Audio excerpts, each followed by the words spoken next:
তো গত পর্বগুলিতে আমরা দেখেছিলাম কিভাবে আমাদের রিকোয়ার্ড ফিল্ড তৈরি করতে হয়, তাই না?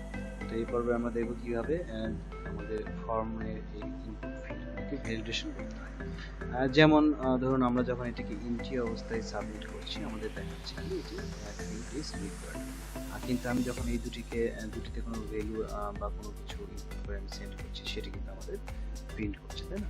তো আমরা চাচ্ছি যে এটি শুধু ফিল আপ করলেই হবে না, এটিকে ঠিক ইমেইলের যে ফরম্যাট, ঠিক সেই ফরম্যাটে এটিকে দিতে হবে এবং আমার ওয়েবসাইটের যে ফরম্যাট রয়েছে, ইউআরএল এর যে ফরম্যাট, ঠিক সেই ফরম্যাটে এটিকে সাবমিট করতে হবে। অর্থাৎ ফরম্যাট ঠিক না থাকলে আমাদেরকে এটি শো করবে যে invalid email or invalid URL. ঠিক আছে, শুধু এমটি নয়, আমাদেরকে এটিও শো করবে যে invalid email or invalid URL. তো চলুন দেখে আসি কিভাবে আমরা এটিকে সেরকম করতে পারি। তো এখানে আমরা একটি কাজ করব, আর সেটি হলো এরর। আর এররের সঙ্গে আমরা আরো একটি ভেরিয়েবল নিয়ে নিচ্ছি, দেখুন এরর ওয়েব। আর এটিকে আমি বলে দিচ্ছি এরর মেইল। আমি এরর মেইল নিয়ে নিচ্ছি, একটিকে আমি এরর ওয়েব নিয়ে নিচ্ছি। ওকে, অর্থাৎ শুধু এরর নামে আমি কিছু রাখছি না, একটি এরর মেইল নিয়ে নিচ্ছি এবং আরেকটি এরর ওয়েব নিয়ে নিচ্ছি। ওকে, এবং আমাদের এই যে মেইল এবং এই যে মেইল, এখানে এসে আমরা এরর যে মেইলটি রয়েছে সেটি ব্যবহার করব, এরর মেইল, এবং এখানে আমরা ব্যবহার করব এরর ওয়েব। আচ্ছা, তো চলুন 4 নম্বর লাইন, 4 নম্বরে দেখে আসি আমরা কেমন করেছি। আচ্ছা, এখানে আমরা ইকুয়াল সাইনটি ব্যবহার করিনি, তাহলে এরর মেইল, এরর ওয়েব, হ্যাঁ, এগুলো আমরা নিয়ে নিলাম। আর সেক্ষেত্রে আমরা যদি সাবমিট করি, আমাদের দেখাচ্ছে field is required, field is required, তাই না?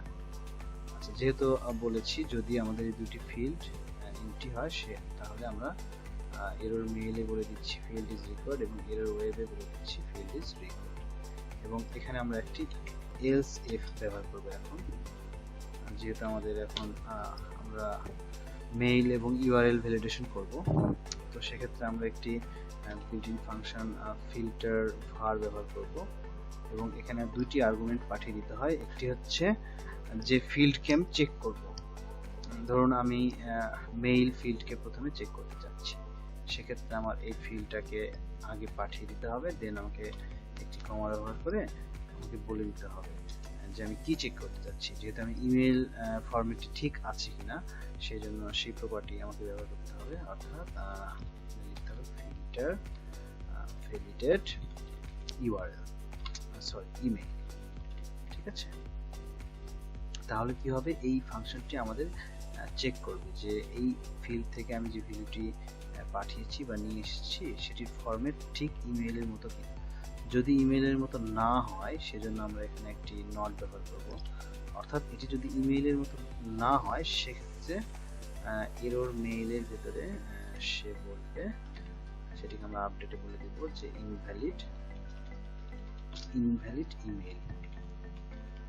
ঠিক আছে, এবং যেহেতু আমাদের একই সঙ্গে দুটি রয়েছে, অর্থাৎ ওয়েবও রয়েছে, সেহেতু এখানে আমরা এন্ড ব্যবহার করব, এখানে এন্ড ব্যবহার করব এবং আমি আবারও সেই নট যদি না হয় ফিল্টার var, সেখানে আমরা আমাদের এই যে ওয়েবের যে ফিল্ড রয়েছে সেটিকে আমি পাঠিয়ে দিব এবং এখানে কমা ব্যবহার করে আমি বলে দেব যে ফিল্টার ভ্যালিডেট ইউআরএল।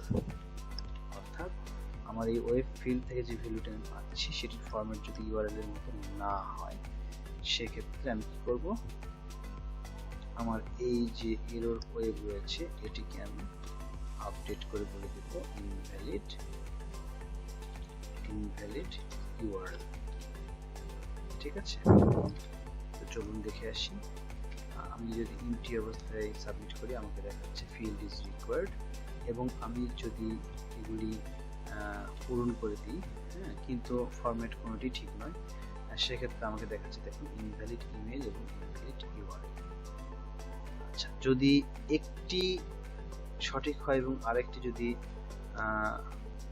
একটি আমি সঠিক দিই, দেখুন আমি একটি সঠিক দিয়েছি এবং আরেকটি আমি ভুল দিয়েছি, সেক্ষেত্রে আমাকে কি করছে, সেক্ষেত্রে কিন্তু আমাকে প্রিন্ট করে দেখাচ্ছে কিন্তু আমরা তো সেটা চাচ্ছি না, আমরা চাচ্ছি একটি ভুল হলে একটিকেই দেখাবে যে মেইল ইনভ্যালিড ইমেল অথবা ইনভ্যালিড ইউআরএল, তাই না? এক্ষেত্রে তো আমরা শুধু এই মুহূর্তে করেছি দুটি যদি একসঙ্গে ভুল হয় সেক্ষেত্রে আমাদের এটি শো করবে, তাই না?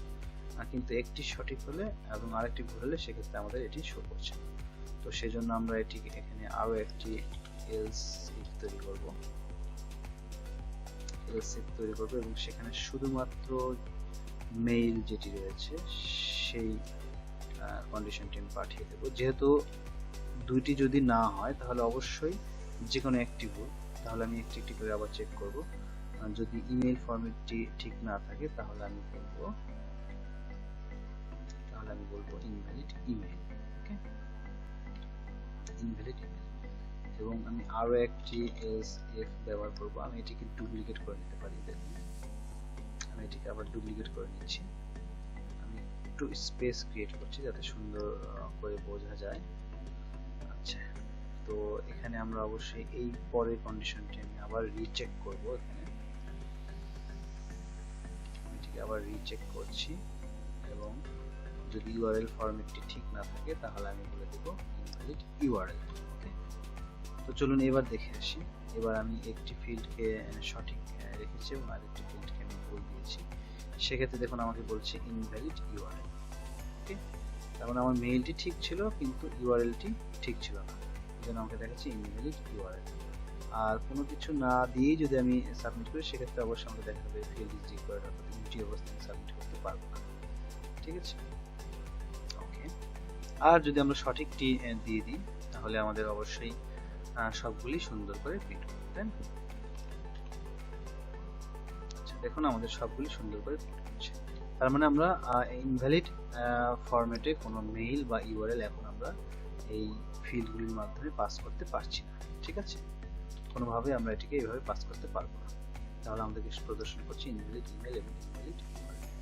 তো ভ্যালিডেশন অনেক ধরনের হয়ে থাকে, যেমন ছোট ক্যাপিটাল লেটার, স্মল লেটার, বিভিন্ন ধরনের ক্যারেক্টার, বিভিন্ন ধরনের সাইন, এগুলো ব্যবহার করে অনেক সময় আমাদের পাসওয়ার্ড মেক করতে বলা হয় যখন কোনো ওয়েবসাইটে রেজিস্ট্রেশন করি। তো এই ধরনের ভ্যালিডেশন আমরা স্টেপ বাই স্টেপ দেখি, ঠিক আছে? তো আপনারা